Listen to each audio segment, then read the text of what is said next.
Hello everyone, welcome to the channel Student Studies. Here I can deal with all subjects of SST, History, Civics and Geography. आज मैंने history ली है chapter 2 the expansion of British power. So ये बहुत lengthy chapter है, that's why I am taking this chapter in a part 1 and part 2. So today I am going to explain part 1, then I proceed to the part 2. So in part 1 we are going to discuss about how the Britishers are coming as a traders and what the things they are doing and what kind of wars they did with the Indians. So before starting this chapter, first you need to know the theme of the chapter. So first let's discuss the introduction part, that what are the things coming in this. सो बात करें India की. India शुरू से ही बहुत important centre रहा है, specially trading के लिए. Merchants and traders are coming from the Asia part and Europe part, and they are doing the trade. Indian rulers support this kind of trade because they are getting a very much profit. So European countries, what they are doing, they forming trading companies in India to doing the trade with East. So one of the company is East India Company, that was started by a group of merchants, and in 1600 Queen Elizabeth gave a written form of a statement. In that statement she is giving the right to the company that doing the trade. So this is all about the introduction. Let's moving to the main topic, starting from arrival of trading companies. So many companies are coming in 17th century में. बहुत सारी कंपनियाँ आई, Portugal, Holland, England, France and Denmark से. And they are doing the trade specially from the coastal areas. Coastal areas एक ऐसा area है जहाँ से शिपमेंट ट्रैवलिंग बहुत इजी हो जाता है ब्रिटिशर्स के लिए. सो जितने भी ब्रिटिशर्स इंडिया में आए, they are doing the trade specially in from the coastal areas. अब इतनी सारी कंपनीज़ इंडिया में आएंगी तो ऑब्वियसली कंपटीशन तो होगा. सो कंपटीशन होता था गुड्स को लेके, क्योंकि गुड्स कम होते थे और लोग ज़्यादा होते थे उसको लेने के लिए. सो गुड्स में हमारे पास स्पाइसेस थे, हमारे पास कॉटन है, सिल्क है, इंडिगो है और बहुत सारी चीज़ें थी जिसके लिए ये लोग वहाँ अपने देश से आते थे, यहाँ से ले जाते थे लेस प्राइसेस में और अपने देश में जाके हाई प्राइसेस में उसको सेल करते थे. So goods are less and competition बहुत ज़्यादा था. इससे क्या हुआ, जो प्रॉफिट मिलता था कंपनी को वो कम होता चला गया.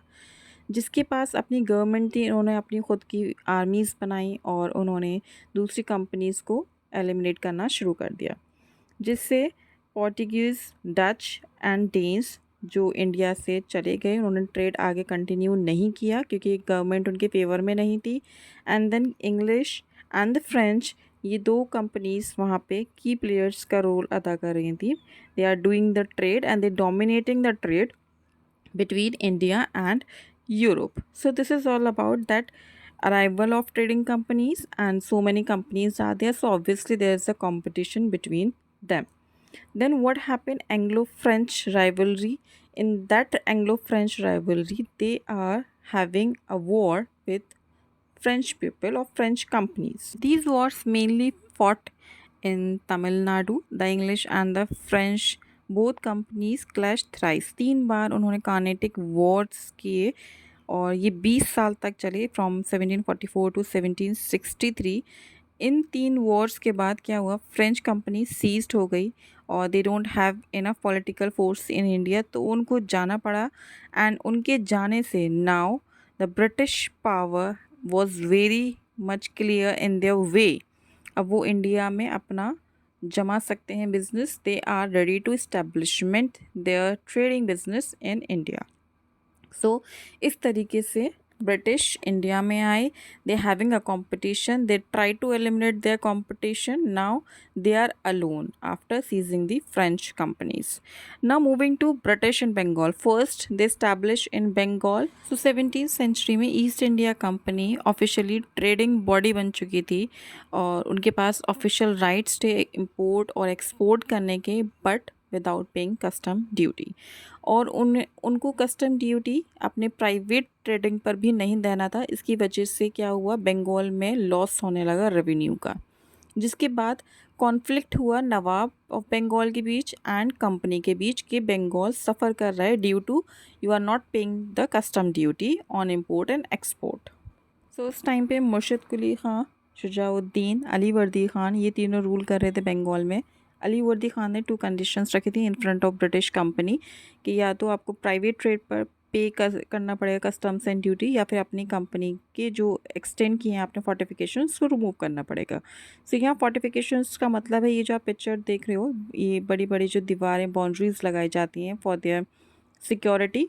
तो अली वर्दी का कहना था you have to remove this. So with these 2 conditions company is not satisfied. वो बहुत ज़्यादा कॉन्फिडेंट हो गए थे जब उन्होंने फ्रेंच को सीज़ करवाया था कि अब हम कुछ भी कर सकते हैं। They even more confident. सो अपने ट्रेड को एक्सपेंड करने के लिए उन्होंने मार्केट सिक्योर करने के बाद नाउ दे डिसाइडेड कि अब हमें इंडियन टेरिटरीज़ को एनेक्स करना चाहिए। ये मैटर पहुंचा शुजाउद्दौला के पास जो कि नवाब ऑफ बंगाल बन चुके थे। उन्होंने कंपनीज़ को कहा that you should remove all the fortifications in Calcutta, but company ने मना कर दिया कि हम नहीं हटाएंगे। सो नवाब ने अपनी आर्मी को वहाँ भेजा उसको रिमूव कराने के लिए। सो इससे क्या हुआ, ब्रिटिश ऑफिशियल्स जो थे इस टाइम पे अलार्म्ड हो गए थे कि ये रूलर कर सकता है कुछ भी। सो दे डिसाइडेड कि सिराजुद्दौला को हटाया जाए यहाँ से और उसकी जगह अपना एक पपट रखा जाए, अपना एक चमचा रखा जाए जो कि हमें हेल्प करे ट्रेड को इजीली करने में। इसके बाद क्या हुआ, इस पूरी सिचुएशन के बाद वॉर्स हुए between the company and the nawabs. सो पहला जो वॉर था जो कि 1757 में हुआ था, बैटल ऑफ प्लासी, 23 जून 1757 में ये हुआ था between the Sirajuddaulah army and the English East India Company. They met at Plassey. So British force जो थी वो कंट्रोल में थी रॉबर्ट क्लाइव के और मीर जाफ़र जो कि कमांडर इन चीफ थे नवाब के। They having a large section of army, नवाब army, and they are loyal to Mir Jafar. सो मीर जाफ़र जो थे ब्रिटिश के बहुत लॉयल थे बट उन्होंने पार्ट नहीं लिया था बैटल में। जगत सेठ जो कि एक रिचेस्ट बैंकर थे बंगाल के, उन्होंने भी मना कर दिया था इस बैटल में पार्ट लेने के लिए। So ultimately Sirajuddaulah was defeated, imprisoned and then later killed. So इससे क्या हुआ, मीर जाफ़र को एक अपॉर्चुनिटी मिल गई। Now he became nawab of Bengal. इस बैटल ऑफ प्लासी से बहुत एक अच्छा इम्पैक्ट पड़ा रूलर्स के ऊपर कि कंपनियां अब धीरे धीरे बढ़ रही हैं, सो वी शुड अलर्ट मोर। सो इस वॉर के बाद बहुत सारी चीज़ें बदली बंगाल में। जैसे मीर जाफ़र को बनाया गया नवाब ऑफ बंगाल, तो मीर जाफ़र को वो ट्रीट करते थे एज अ गोल्डन सैक। जब चाहें उनके पास जाएं और पैसे लेके आ जाएं, वो कलेक्ट करते थे revenue. So they treated him as a golden sack into which they could dip their hands at pleasure. सो जब वो पैसा देने में कामयाब नहीं हुए, उनके पास ज़्यादा पैसा नहीं बचा, सो ब्रिटिश ने क्या किया, उनको रिप्लेस कर दिया बाय मीर कासिम। और मीर कासिम को काम दिया कि आपको कलेक्ट करना है revenue from the districts of Burdwan, Midnapore, Chittagong. सो बहुत ज़्यादा काम करने के बाद ब्रिटिश के लिए मीर कासिम को लगा कि नहीं, अब फ्री होना चाहिए इनके कंट्रोल से। तो उन्होंने क्या किया, अपनी आर्मी को ट्रेंड करना शुरू किया by hiring European experts. So he abolish all duties of internal trade. He wants to make equal terms Indian और ब्रिटिश के बीच में। वो एक इक्वल टर्म्स रखना चाहते थे कि ट्रेड और मर्चेंट के लिए, अगर ट्रेड करना है मर्चेंट्स को तो इक्वल कंडीशंस पे करना पड़ेगा, चाहे वो ब्रिटिश कंपनी से हो या इंडियन ट्रेडर हो, दोनों को कंडीशंस को फॉलो करना पड़ेगा, दोनों के लिए सेम होगा। बट ब्रिटिशर्स को ये बात कुछ ख़ास पसंद नहीं आई कि दोनों के लिए सेम कंडीशंस होना चाहिए और वो उनको फॉलो ही करना पड़ेगा। तो अगेन उन्होंने ये डिसाइड किया कि मीर कासिम को हटाया जाए और किसी और को लाया जाए, बिकॉज़ ये उनको एडवर्सली इफ़ेक्ट कर रहा था। उनकी ट्रेड को बेसिकली बहुत नुकसान हो रहा था, उन्हें प्रॉफिट नहीं मिल पा रहा था। तो इस वजह से उन्हें मीर कासिम को हटाना पड़ा। मीर कासिम के साथ उनके साथ बैटल हुए, सीरीज़ ऑफ बैटल्स हुई जिसमें मीर कासिम डिफीटेड हुए। देन मीर कासिम अवध गए, उन्होंने वहाँ पे अलाइंस बनाया शुजाउद्दौला के साथ जो कि नवाब ऑफ अवध थे उस टाइम के, एंड शाह आलम सेकंड के साथ जो कि मुग़ल एम्परर थे। उन्होंने अपनी आर्मीज़ कंबाइन की तीनों ने और फिर वो ब्रिटिश फोर्स से मिले थे बक्सर पर, और 22 अक्टूबर 1764 जहाँ पे शुरू हुआ बैटल ऑफ बक्सर। सो मीर कासिम गए, उन्होंने अलाइंस बनाया, 2 और रूलर्स को इन्वॉल्व किया और यहाँ पे इंडियन आर्मी डिफ़ीट हो गई और डिफ़ीट के बाद दोनों डिपेंडेंट हो गए इंग्लिश ईस्ट इंडिया कंपनी। यहाँ मैंने एब्रीविएशन यूज़ किया है EEIC, that is English East India Company. So Shujauddaulah and Shah Alam also both are dependent on this company.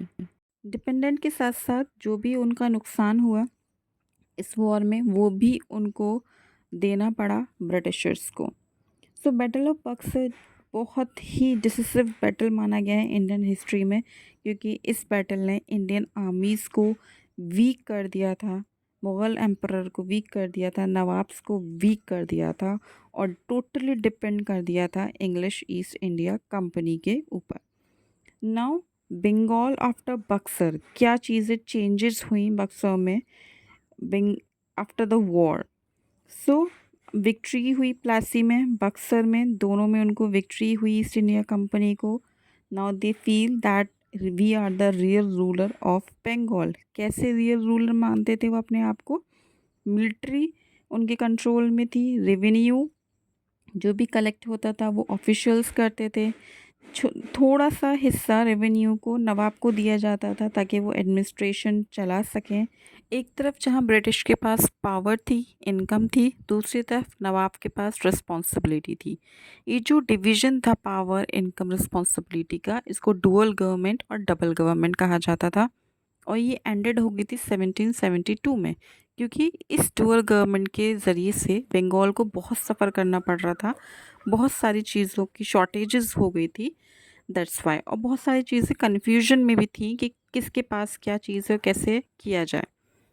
तो ये एंडेड हो गया 1772 में, पूरा बंगाल का कंट्रोल ब्रिटिशर्स के पास चला गया और ब्रिटिशर्स ने फिर न्यू गवर्नर जनरल वहाँ का हायर किए जिसका नाम था वॉरेन हेस्टिंग्स। सो यहाँ तक तो था कि कैसे ब्रिटिश ने अपना इस्टेब्लिशमेंट किया, वॉर्स कौन कौन से हुए और कैसे उन्होंने वॉर्स के ज़रिए अपना सिक्का जमाया इंडिया में। नेक्स्ट पार्ट में we will discuss about the growth of British influence, कैसे वो इंडिया में धीरे धीरे मूव ऑन करते गए और टेरिटरीज को कंट्रोल में लेते गए through various policies and so yes, that it's for this part only. Thank you. Do subscribe, like and share. And thank you so much.